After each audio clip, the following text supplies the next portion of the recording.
में एक ललक होनी चाहिए।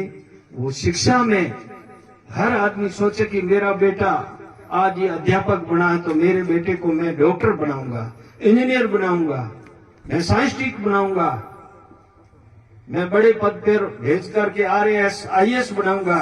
ये हमारे दिल में बिल्कुल ललक होनी चाहिए। हमारी माताओं बहनों को जब वो पहली बार जन्म देने के बाद में उसकी कल्पना होना चाहिए कि मैं मेरे बेटे को IAS RAS डॉक्टर इंजीनियर और प्रोफेसर बनाऊंगी, ये कल्पना होनी चाहिए। पुराने जमाने में हमारे ये होता था कि कारीगर बना हो, बढ़िया मजूरी लिया है। पहले कहता कि गले चारो कारीगर बना हो तो जन्म तो 10 बर कमान डूब से नहीं, ऐसा नहीं होना चाहिए। आज मैं धन्यवाद दूंगा पूजा के पिता श्री मोहनलाल जी कोडेचा को कि उसने बाबा साहब का सपना था कि जिस कौम में जिस समाज की प्रगति का पैमाना अगर नापना है तो उस समाज की महिलाओं की स्थिति क्या है, उसको देखने से उस समाज की प्रगति और उसके पिछड़ेपन या उसकी विकसित है या क्या है, उस बात का पैमाना है। बच्चियों को पढ़ाओ, महिलाओं को आगे लाओ। तो आज इस बच्ची का चयन हुआ है, इसलिए इनके परिजनों को बहुत बहुत धन्यवाद देना चाहता हूँ। मैं आपका समय नहीं लेना चाहूंगा ज्यादा, लेकिन एक बात कहना चाहूंगा कि हम लोगों को हर क्षेत्र में आगे रहना चाहिए। शिक्षा के क्षेत्र में रहना चाहिए। बाबा साहब ने हमें जो संवैधानिक अधिकार दिए हैं, वोट का अधिकार दिया है आपको, और उस वोट के माध्यम से स्वर्गीय काशीराम जी ने कहा था कि जाओ अपनी दीवारों पे लिख दो कि हम इस देश के शासक हैं। हमें महापुरुषों को पढ़ना है और उन महापुरुषों के बताए हुए रास्ते पर चल करके इस समाज को अग्रिम पंक्ति में लाना है। हम लोग हमेशा इस मोबाइल के माध्यम से अन्य प्रकार के बिना मतलब के झगड़े करते हैं। किसी व्यक्ति, धर्म, जाति वगैरह के बारे में हम लोगों को किसी प्रकार की अभद्र टिप्पणी या अमर्यादित भाषा का उपयोग नहीं करना चाहिए। कोई अगर हमारे बारे में लिखता है, हमारे अधिकारों को कम करने की बात करता है या हमारे समाज के बारे में या हमें कमजोर करने की बात करता है, तो ये जो हमारे कलेजे के अंदर एक बहुत बड़ी कलम एक कलेजे के अंदर पड़ी है और कॉपी भी कलेजे के अंदर है, उसके ऊपर नाम लिख दो। जैसे सर छोटू राम जी ने कहा था कि मेरी 2 बात मान, किसान को कहा था बोलना सीख और अपने दुश्मन को पहचान।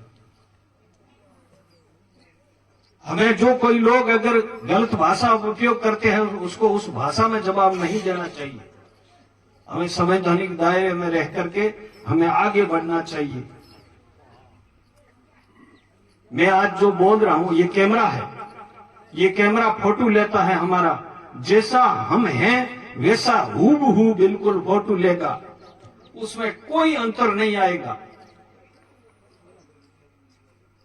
और अगर यही उसी व्यक्ति को अगर आप एक्सरे मशीन के सामने ले जाओगे तो वो बाहर का फोटो नहीं लेकर के अंदर का फोटो लेगा कि अंदर क्या है।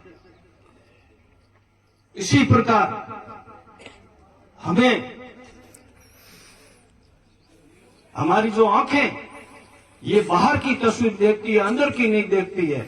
लेकिन जिस व्यक्ति ने शिक्षा अर्जित कर ली, जिस व्यक्ति ने ज्ञान अर्जित कर लिया, वो अंदर की तस्वीर भी देखने में, ये संत कबीर साहब के विचार थे, वो उनकी अंदर की तस्वीर को जानने में, समझने में कामयाब हो जाएगा। तो हमें एक तो अंधविश्वास पर भरोसा नहीं करना चाहिए। मैं कुछ चीजों पे जाना नहीं चाहता हूं कि कुछ लोग कहेंगे कि नहीं, हमारी भावना को ठेस पहुंचाता है। संतों ने कहा था कि बाहर भटके कहीं तेरे सब सुख है घट मोही, कहीं बाहर ढूंढने की जरूरत नहीं है, आपके तो अंदर ही सब कुछ है। कबीरदास जी ने कहा है हजूर क्यों दूर बताओ, अरे अंदर बैठा है तुम बाहर क्यों बताए। और एक संत ने तो ये कहा कोई के शिव नगरी में साहिब है, कोई के गौ लोक में बसेलो, कोई के कहाँ बसता है, कहीं नहीं बसता है। तुम्हारे अंदर बैठा है बोलने वाला पुरुष है, वही है। ये संसार है, ये संसार एक मुसाफिर खाना है। इस मुसाफिर खाने में तुम्हारे अंदर जो बोलता पुरुष है, ये उसमें विश्राम करने के लिए कुछ समय के लिए आया है।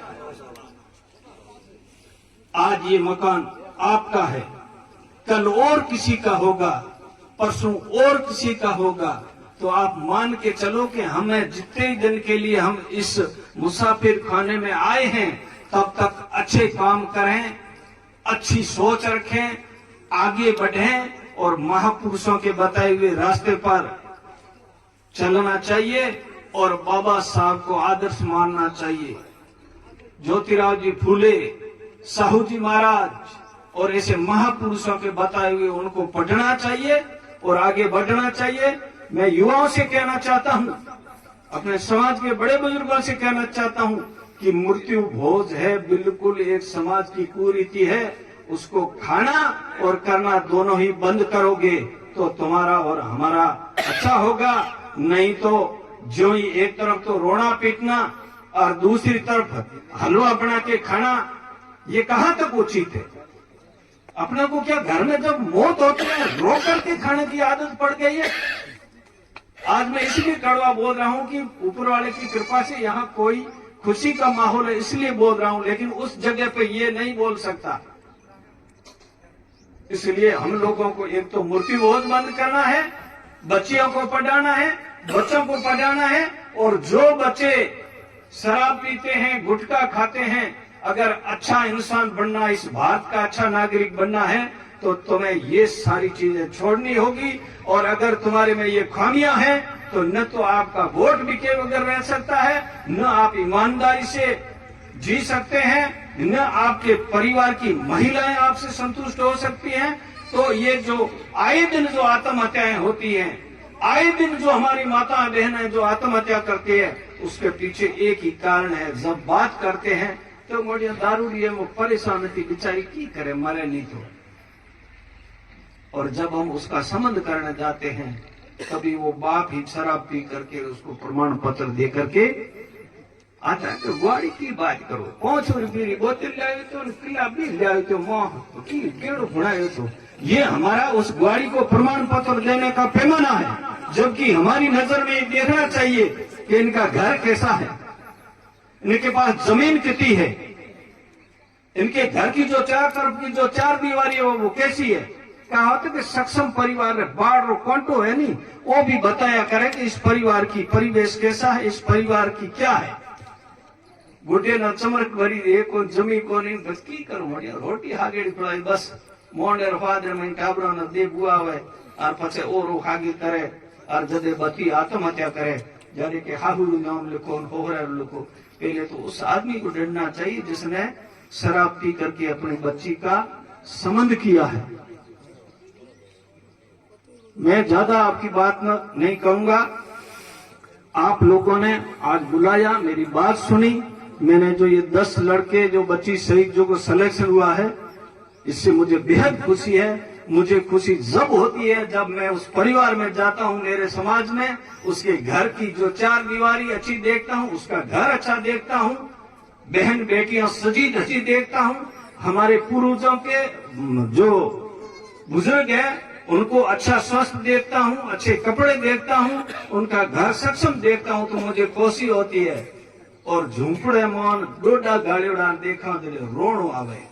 तो मेहरबानी करे जो कोई पिए है उन्होंने तो पीण दो, लेकिन आगे ये खड़ भरनो काम मत करो। बहुत बहुत धन्यवाद। पुनः मैं जो